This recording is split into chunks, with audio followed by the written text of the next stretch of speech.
korupsi adalah kejahatan kemanusiaan yang super biadab dan luar biasa, yang dapat membunuh rakyat perlahan-lahan, memiskinkan rakyat, melaparkan rakyat, serta membodohkan rakyat. Mengapa demikian? Harta dan kekayaan negara yang seharusnya digunakan sebesar-besarnya kemakmuran rakyat dicuri para tikus-tikus berdasi, berjas perlente, berpeci, dan bahkan bertasbih demi menjaga penampilannya yang santun dan lembut.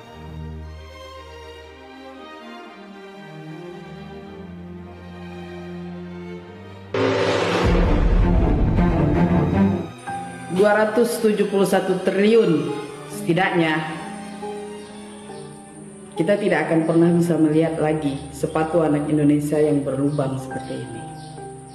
271 triliun setidaknya kita tidak akan bisa lihat lagi tas anak Indonesia yang koyak seperti ini. Dan 271 triliun setidaknya kita tidak akan bisa lihat lagi guru honor bergaji Rp200.000 per bulan. Gaji pertama gue jadi guru honorer di Indonesia. Nggak boleh kaget. Jadi jam kerja aku adalah 5 jam ya, 5 JP per day. Dan per JP-nya 30.000. Jadi kalau misalnya dikalikan ya 30.000 kali 5 ya kan, berarti berapa? 150.000. Satu bulan ada 4 minggu, berarti 150 kali 4, 600.000 ya, selama 5 jam per day-nya. Langsung aja, nggak usah kaget. Oke, 150 ya. 150 kosong ya say. Itu bener-bener shock banget ya. Kirain itu dihitungnya berakumulasi gitu kan ya. Jadi dikali 4 ya kan, karena kan 1 bulan kan 4 minggu, ternyata itu 1 bulan itu ternyata sama dengan gaji 1 minggu. Tapi udah lah ya. Thank you. Namun di balik jasnya yang mengkilap, terselip kejahatan yang super dahsyat, melebihi binatang, musang, anjing, dan serigala lapar, yang mampu mengkoyak, menghisap darah rakyat, merampas hak hidup rakyat. Sungguh asu kau para koruptor. Mengapa korupsi merajalela di negeri ini? Tidaklah sulit untuk menjabarkannya. Biang kerok kolusi, korupsi, dan nepotisme, 3 elemen yang selalu bertautan.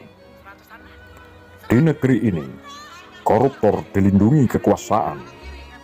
Bagaimana bisa?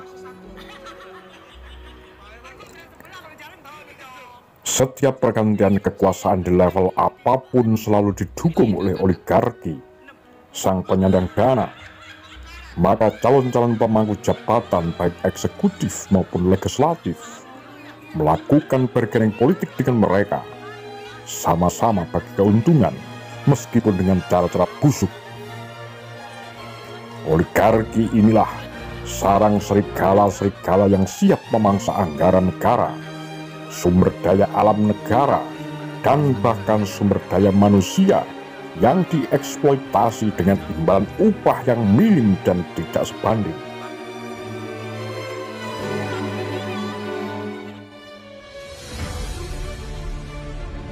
Delapan orang siapa aja itu bang? Public figure 8 orang. Public figure 8 orang diduga namanya RH ya, yaitu Raffi Ahmad ya, Raffi Ahmad. Kemudian ada juga Atta Halilintar, kemudian ada juga Stephen William, kemudian juga ada Yan Demak, kemudian juga ada Judika, kemudian ada Dr. Silka, kemudian ada Faisal dan Faisal yang terakhir ada 8 public figure, kemudian juga. Kali ini sepertinya Kaisang lakukan blunder besar terkait dengan mega korupsi tambang timah yang diungkap kejaksaan. Si bocil ini tiba-tiba hapus videonya bersama Helena Lim. Sangat kentara kalau dia emang main juga. Kalau emang gak ada apa-apa kan mestinya tenang aja. Kini banyak tekanan terhadap Kejagung agar panggil Kaisang yang juga nikmati hasil korupsi tersebut seperti yang dilakukan Muslim Arbi yang dengan tegas meminta Kejagung panggil anak Jokowi tersebut. Sudah banyak anak muda crazy rich ternyata koruptor. Ini bukan pertama kalinya. Kaisang, mungkin juga Gibran, bersiaplah. Akan jadi apa negeri ini jika anak mudanya seperti kalian pintar curi kekayaan negara. Nah, yang menarik kalau kita cek di situ, Bang, itu kan ada Pak Luhut, ada juga ponakannya, Pandu Sahrir. Oh, Pandu Sahrir itu ponakannya. Yang bendahara, wakil bendahara TKN begitu ya. Yang mana? Yang di bawah Pak Hasim. Iya betul, di bawah Pak Hasim ada Pandu. Ya, Pak Hasim juga bagian dari pebisnis tadi begitu. Oke. Termasuk saya kira teman baik abang satu itu. Siapa tuh? Kuasa hukum Prabowo Gibran. Siapa? Oh, Yusril Iza Mahendra. Yusril. Kuasa hukum itu betul. Sekarang jadi Prabowo Gibran. Betul. Oh, ada masuk tambah banyak tuh di sini lawyernya tuh. Persis. Ada Yusril, ada Oce Kaligis. Ya, yang dulu Hotman Paris kena kasus korupsi, terus ada Hotman Paris. Aparatur negara golongan rendah melaksanakan tugas dan mengabdi pada negara dalam waktu 30 tahun dengan gaji kisaran 5 juta. Bila mana dibandingkan dengan teman-teman honorer, mereka terima gaji dengan kerja sebulan, tidak cukup untuk beli sepatu di pasar, beli sabun dan lipstik. Apalagi untuk makan keluarga, bagaimana pendidikan anak-anaknya. Sungguh, benar-benar anjing para koruptor. Apa yang paling ditakuti oleh koruptor? Koruptor itu di mana-mana paling takut jadi miskin. Paling takut itu kalau jadi miskin. Selama pemerintah menggunakan politik kebohongan dan kebusukan, kesejahteraan rakyat sulit tercapai. Indikasi pemerintahan yang zalim untuk melanggengkan kekuasaan pastilah menggunakan politik pembodohan dan pemiskinan pada rakyatnya. Mengapa? Pemiskinan dan pembodohan rakyat adalah strategi politik yang ampuh. Orang lapar akan lebih nurut, orang bodoh akan lebih nurut. Jelas pelanggaran berat konstitusi. 8 orang siapa aja itu, Bang? Public figure, Bang. 8 orang siapa aja? Public figure 8 orang diduga namanya RH ya, yaitu Raffi Ahmad ya. Raffi Ahmad. Kemudian ada juga Atta Halilintar. Kemudian ada juga Kevin William ya, Stephen William. Kemudian juga ada Rian Demasif. Kemudian juga ada Judika. Kemudian ada Dr. Firta. Kemudian ada Faisal dan Gus Miftah.